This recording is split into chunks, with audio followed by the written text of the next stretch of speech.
اپنی بات کو سمیٹنے کی کوشش کر رہا ہوں تاکہ آپ کو سمجھ میں آئے کہ مصطفیٰ کی زندگی کیسی تھی اور ان اولیاء کرام نے اس زندگی سے کتنا استفادہ کیا۔ آج یہ اولیاء کرام نے اس زندگی سے فائدہ حاصل کر کے زمانے والوں کو کتنا منور کیا ہے، کتنا معطر کیا ہے، کتنا مجلہ کیا ہے، کتنا مصفح کیا ہے۔ آقا کائنات صلی اللہ تعالی علیہ وسلم ہے، کاشانہ اقدس سے باہر نکلتے ہیں، ایک عورت کی آواز کان سے ٹکراتی ہے، میرے آقا اس عورت کی آواز کی سمت پڑھتے ہیں، دوپہر کی چلچلاتی ہوئی دھوپ ہے، اس دھوپ میں عورت نے سرکار کو اپنے قریب بلا کر مخاطب کر کے آپ سے گفتگو کرنا شروع کر دیا، اپنی باتوں کو پیش کرنا شروع کر دیا، اپنے درد دل کو بیان کرنا شروع کیا۔ آقا کائنات ہے، گرمی کا موسم ہے، چلچلاتی ہوئی دھوپ ہے، وہ عورت بولے جا رہی ہے اور سرکار سنے جا رہے ہیں، رحمت للعالمین ہیں تو اس سے منع نہیں کر رہے ہیں، اسے روک نہیں رہے ہیں۔ صحابہ کرام اپنی اپنی جگہ سے دیکھ رہے ہیں اس سرکار یہ کر کیا رہے ہیں، اس عورت کی بات کو سنے جا رہے ہیں، نہ دھوپ کی پرواہ ہے، نہ وقت کا خیال ہے، نہ اپنے جسم کے بارے میں کچھ سوچ رہے ہیں۔ آخر میں ایک صحابی رسول آگے بڑھتے ہیں اور بڑھنے کے بعد سرکار کے کان میں کہتے ہیں، سرکار آپ کس سے گفتگو کر رہے ہیں، آپ کس سے بات کر رہے ہیں؟ یہ عورت پاگل ہے، اسی طرح بڑبڑاتے رہتی ہے، بولتے رہتی ہے، اتنا بولتی ہے کہ آج پوری آبادی میں کوئی اس کی بات سننے والا نہیں ہے، کوئی اسے قریب کرنے والا نہیں ہے۔ رحمت للعالمین کی رحمت کا فیض دیکھو، آقا کائنات کا جواب سنو۔ میرے آقا فرماتے ہیں، ارے جس کی بات کوئی نہیں سنتا ہے اسی کی بات کو سننے کے لیے میں آ رہا ہوں، جس کا کوئی نہیں سنتا ہے اس کا میں سنا کرتا ہوں، اگر میں بھی نہ سنوں تو پھر کون ہے جو اس کو سنے گا؟ کون ہے جو اس کے درد کا دوا پیش کرے گا؟ کون ہے جو اس کے زخم میں مرہم لگائے گا؟ کون ہے جو اس کی پریشانیوں کو دور کرے گا؟ آقا کائنات نے کیسا میسج دیا، کیسا پیغام دیا، گویا میرے آقا نے بتا دیا کہ یہ وہ بارگاہ ہے جہاں سے سب کو فیض کا حصہ ملتا ہے، یہ وہ بارگاہ ہے جہاں پہ سب کی سنی جاتی ہے، یہ وہ بارگاہ ہے جہاں سے سب کو مالا مال کیا جاتا ہے۔ مصطفیٰ کی بارگاہ سے مالا مال کیا جاتا ہے یہ تو بہت دور کی بات ہے، مصطفیٰ کی بارگاہ سے سب کو عطا کیا جاتا ہے یہ تو بہت دور کی بات ہے۔ اگر اس کو سمجھنا ہے تو اولیاء کرام کی بارگاہ میں آ جاؤ، تمہیں سمجھ میں آ جائے گا۔ جب یہ اللہ والے اتنا عطا کرتے ہیں، یہ اللہ والے اتنا دیتے ہیں، یہ اللہ والے اتنی پریشانی دور کرتے ہیں تو پھر مصطفیٰ کتنا دیتے ہوں گے، مصطفیٰ کتنا عطا کرتے ہوں گے۔ بریلوی کے امام فرماتے ہیں، کون دیتا ہے؟ دینے کو منہ چاہیے، دینے والا ہے سچا ہمارا نبی اور میرے مرشد حضور تاج الشرکیہ ارشاد فرماتے ہیں، جہاں پانی عطا کرتے بھری جنت ہبا کرتے، نبی مختار کل ہے جس کو جو چاہے۔ سبحان اللہ، سبحان اللہ، بہت خوب۔ پھر تاج الشریعہ فرماتے ہیں کہ اگر تمہیں کچھ لینا ہے تو نبی کی بارگاہ میں، مصطفیٰ ہی عطا کرنے والے ہیں اور وہی زندگی کامیاب ہے جس زندگی کا کنیکشن مصطفیٰ کی بارگاہ سے ہے، جس کا ربط مصطفیٰ کی بارگاہ سے ہے، جس کا تعلق نبی کی بارگاہ سے ہے۔ وہ زمین کے اوپر ہے تو بھی کامیاب ہے اور زمین کے اندر ہے تو بھی کامیاب ہے۔ میرے تاج الشریعہ ارشاد فرماتے ہیں، زندگی یہ نہیں ہے کسی کے لیے، زندگی ہے نبی کی، نبی کے لیے نا سمجھ مرتے ہیں، زندگی کے لیے جینا مرنا تو سب کچھ ہے نبی کے لیے۔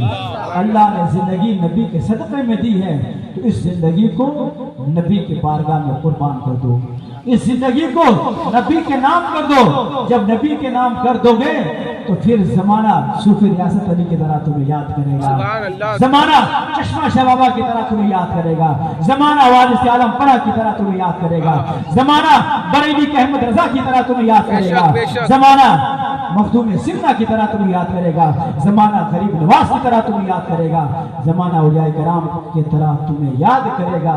اگر اولیاء کرام کی طرح نہیں یاد کرے گا تو کم سے کم غلام اولیاء میں تمہارا سبحان اللہ سبحان اللہ۔ اس لیے کوشش یہ رہے کہ زندگی کو مصطفیٰ کی وفاداری میں گزارنا ہے، مصطفیٰ کا وفادار بن کر اس دنیا سے جانا ہے۔ اگر اس دنیا سے ہم مصطفیٰ کے وفادار بن کے گئے تو ہماری یہ زندگی بھی کامیاب ہو جائے گی اور اس کے بعد والی زندگی بھی کامیاب ہو جائے گی۔ اللہ تبارک و تعالیٰ کی بارگاہ میں دعا ہے، اللہ تعالیٰ ہم سب کے کہے سنے کو اپنی بارگاہ میں قبول فرمائے۔ میرے کہنے میں یا آپ کے سننے میں کہیں سے کسی قسم کی کوئی غلطی ہوئی ہو، آئیے ہم سب مل کر اپنے رب کی بارگاہ میں توبہ کر لیں۔ پڑھیے استغفر اللہ ربی من من کل کل ذنب ذنب واتوب الیہ، واتوب لا الہ الا اللہ محمد رسول اللہ صلی اللہ تعالی علیہ وسلم۔ بس اس پیغام کے ساتھ، اس شعر کے ساتھ اپنے تقریر کو ختم کرتا ہوں۔ شاعر کہتا ہے، یہی ہے آرزو تعلیم قرآن عام ہو سبحان اللہ سبحان جائے، اللہ۔ یہی ہے آرزو تعلیم قرآن عام ہو جائے، ہر ایک پر چم سے اونچا پرچم اسلام ہو جائے، ہر ایک پر چم سے اونچا پرچم اسلام ہو جائے۔ خوب سے چمن پھول چھٹی شاد رہے، باغ پا جاتا ہوں میں، گلشن تیرا آباد رہے، وما علیہ الا البلاغ۔ السلام۔